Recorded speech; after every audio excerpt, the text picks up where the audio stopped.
Lembaga Amil Zakat Nasional atau Lasnas menyalurkan zakat untuk petani tambak di Kabupaten Aceh Timur. Melalui program usaha budidaya produktif ikan bandeng, program ini bertujuan untuk meningkatkan pendapatan petani tambak.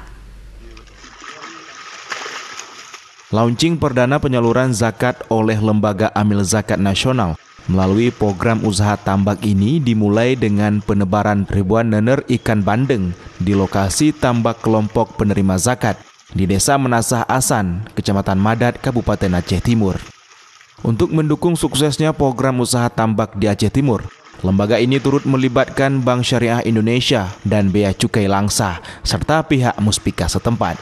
Penanggung jawab program, Teku Muklis, mengatakan penyaluran zakat melalui program budidaya ikan bandeng merupakan program ekonomi produktif dari Lembaga Amil Zakat Nasional Pusat dengan pembiayaan sumber zakat Bank Syariah Indonesia.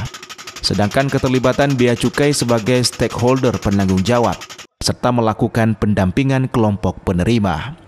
Program ini bertujuan untuk meningkatkan pendapatan petani tambak. Selain itu, zakat yang disalurkan benar-benar tepat guna dan bermanfaat. Menurutnya, penebaran nener bandeng perdana di Aceh dengan luas areal tambak 200 hektar.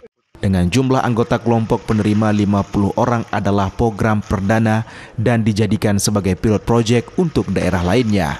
Targetnya yang pertama sekali meningkatkan taraf pendapatan masyarakat yang ada dalam kelompok ini atau anggota dalam kelompok ini. Di tahun pertama itu minimal 50%. Jadi misalnya pendapatan rata-rata per jiwa dalam satu orang itu di satu kakak 500.000, kita harapkan ke depan itu bisa menjadi 700.000 atau bahkan sampai 1 juta gitu. Selain melakukan pendampingan dan pengawasan kepada kelompok penerima zakat, juga diberikan pelatihan budidaya bandeng dan manajemen pembangunan usaha.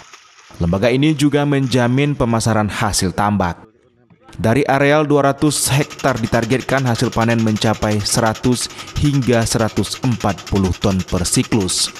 Dari Kabupaten Aceh Timur, Ismail Abda, iNews melaporkan.